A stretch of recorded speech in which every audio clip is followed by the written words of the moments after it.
Hello, Darshan Maharaja here. I saw a video clip today of CPC leader Pierre Poilievre being interviewed. It was posted by Rebel News, so I assume they are the ones who were interviewing him. Seemed to be in some kind of a uh, transport vehicle, could be a train, pretty cramped, space. But this was interesting. I thought I should comment on this, which is that he was asked, would a Polyev government commit to any numbers on this, meaning immigration? And his reply was, oh, it's going to be much lower, especially for temporary immigration. It's impossible to invite 1.2 million new people to Canada each year. When we are building 200,000 homes, it's impossible. There is no room. Quebec is at the breaking point. This was his answer. Now, several components to his answer, which I think will benefit from some deliberation. But before that, I want to make a general point, which is that he is approaching this whole immigration issue with uh, proper strategy, in my estimation. Uh, this is always an explosive issue, and any conservative leader who wants to comment on this has to basically walk on eggshells. And he has managed that, I think, well so far. uh, if you remember, yours truly was the first person to throw a lighted match in this explosive arena. Things were likely to blow up, but fortunately, they didn't. When on 18th of July last year, so just over 11 months ago, I believe I was the first person to bring this up to Mr. Poilievre in a presser. And I asked him, he was talking about the housing crisis. And my question was that at that point, we had added more than a million people to our population, including temporary residents like international students, etc. And would reducing the intake would be his, part of his solution to addressing the housing crisis. And he rattled off some numbers saying, we are building so many homes a year, and if we want to bring a million people, then we need to build at twice the rate. Basically, that was the gist of what he said, and his ending message at that time was build, build, build. Of course, you are not going to build your way out of this crisis. It's not just housing, it's also healthcare and transit and every other piece of infrastructure, plus the availability of jobs and the corruption that it has engendered via the sale of labor market impact assessment. If you have seen my content, on YouTube or in my articles or on Twitter, you are familiar with the details that I have reported. So at that time, when I posted the video, a lot of people were unhappy with that, saying Pierre is also for mass immigration, and then all sorts of cliched ideas get bandied about, like WEF or Uni Party, things like that. And at that time, also, my response to these commenters was that this is ultimately politics. Politics is the art of the possible. You may want to do certain things, but you have to see what is possible within the circumstances. So the ensuing delay, unfortunately, adds to the suffering of the people due to whatever problem, not just necessarily immigration or housing or whatever. In any case, when there is a delay in implementing a solution, uh, there is definitely increased suffering, and we don't like it. But that's how politics is structured universally across time and geography. So we have to live with that.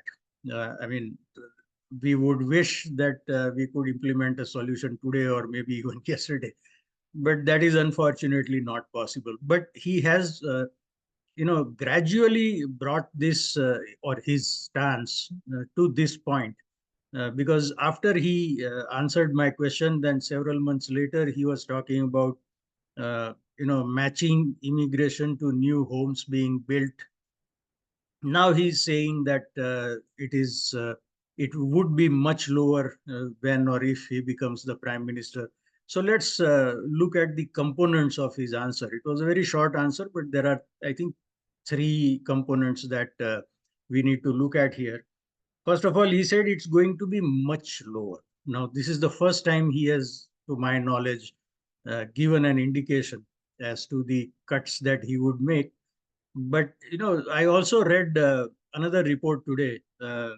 I think it was by True North Center, which said that the issuance of international student visas or study permits, as they are more technically known, the pace is going at about half the rate. Now, we remember that Minister Miller had announced a decrease of 35%, but they seem to be going at a much slower rate than even that, about half the rate. Now, partly this is because of the other changes that were made to the study permit policy, like the eligibility for postgraduate work permits, etc. So maybe the interest, if you can call it that, of people abroad to study in Canada has dwindled more than the cutback in the intake of 35%. So that is going in one direction. Secondly, this labor market impact assessment LMIA issue, I expect it to heat up also over the summer, because people's teenage kids, or whoever is eligible to work, will be looking for jobs, and then they won't be able to find those jobs. I sincerely wish and hope that they do, but it is unlikely. So that resentment is now going to come more to the surface. Until now, it was just something in the abstract for a lot of people and something related to principle. But now it will, start hitting home literally. So I expect that over the summer, that is going to heat up the issue of LMIAs and temporary foreign workers. So when he says that it is going to be much lower, I think he's using these words uh, with knowledge of what is likely to come, so that when he has to reduce those numbers, it won't look like much of a big move, either because the conditions themselves have brought us partway to his solution, or because the public opinion has solidified around that solution, something of that sort. Now he says, especially for temporary immigration. So now again, he's zeroing in on the areas that are bothering a lot of people more than other areas. So he's talking about temporary immigration. Then this is a very categorical statement. It's impossible to invite 1.2 million new people to Canada each year. When we are building 200,000 homes, it is impossible.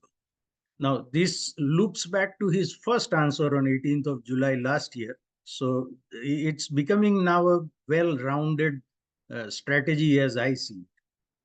Now, there is something that you can say, and I have seen this also for Prime Minister Trudeau, where there are certain things that he says to Quebec media or in French that you don't find him mentioning in English.